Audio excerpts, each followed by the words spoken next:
Okay, people complain about the appearance of the downtown corridor, primarily Mesquite Boulevard and a little bit of Sand Hill Boulevard. Yet there are several $1 million available to property owners through the Redevelopment Agency, RDA, tax fund to help improve the appearance of those properties. What would you do to stimulate businesses taking advantage of those funds? And before you answer that, who sits on the RDA Board of Directors? I learned this a few days ago. Okay. It's the City Council. Okay. And as far as the downtown area, I would concur it doesn't look great. It needs to look more like Pioneer. I think that's a good thing, but there's not a lot of business on Pioneer either. Yeah. If the companies that are already there are unwilling to take money, or they don't have the funds to match it, then maybe we should use that money to bring new companies in and build that stadium for concerts, that concert hall, or whatever needs to happen to beautify that area. If the people who are already there would like that money and they could match it and they could more beautify their locations, great, but it doesn't seem like that's happening.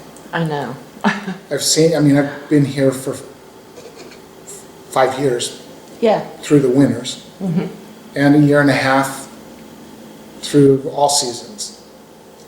But nothing's really changed. The only thing that's really changed is they tore the old casino down and a lot of the hotel rooms, and they do car shows there now. Right.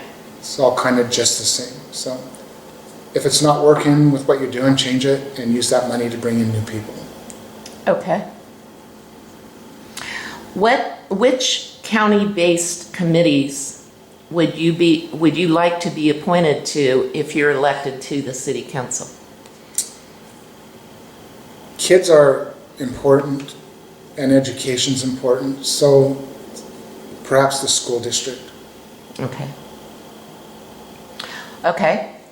So we kind of hit on it a little bit ago. What are your thoughts about providing workforce housing, and who should spearhead that effort? The city, the developers, public, private? What are your thoughts? A developer or a private company is going to reap the benefits of it, so they certainly have to be included. But the city has to be willing to make it happen. And I don't think just apartments, like there was approved, I believe, to build next to the Ford dealership, and there was a couple of 100 units in there. That's not the same as being able to afford your first home and to get equity in that home so you eventually can buy a new home and that can become available for another first-time home buyer. Right. Mesquite doesn't have that right now. And the city needs to do everything they can working with a contractor to make that happen. And understand right now the builders are more interested in building these $350,000 homes because people are buying them left and right and they make more money. Right. And I understand that. Yeah. But there's got to be a company out there that does this. They do it everywhere else. And we just need to find that. Would you be willing for the city to provide incentives to developers, and what would those incentives look like?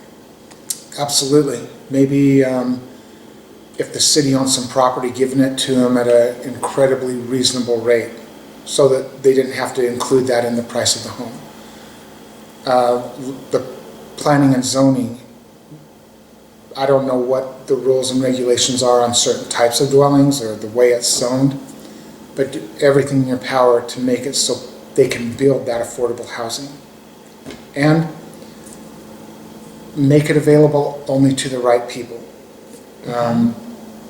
I know in a meeting before all this happened, they were talking about Clark County and medium incomes and stuff, but Right.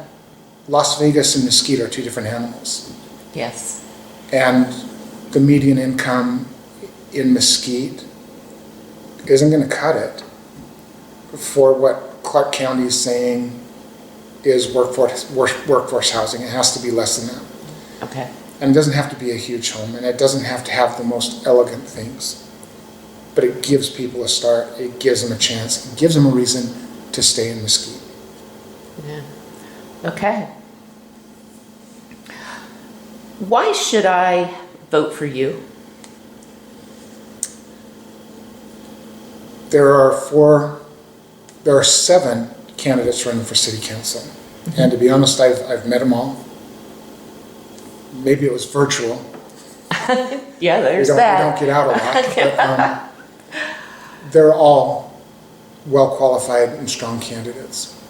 I think my experience working in a government agency for over 30 years and another 4 years as a realtor puts me in a situation where I have a lot of knowledge, a lot of understanding that could help this city. Okay. And that's why I would say, although all the rest of candidates are strong and have great points, that is why I would say pick me. Okay. Any other issues or ideas or thoughts that you have for the public, for the voters? I don't. I know this is a great community for retired people. We need to make it a great community for everyone, Okay. and that will be my focus. Okay. Keep the retired community happy, but make sure we have that other part of the demographic that's willing to be here and make a life for themselves as well. Okay. Well, thank you very much, Paul. We appreciate your time and we appreciate all the effort you're putting into running for city council. And Thank you for this opportunity. yes, and good luck in the election. And we'll see you around. Very good, thank you. Okay.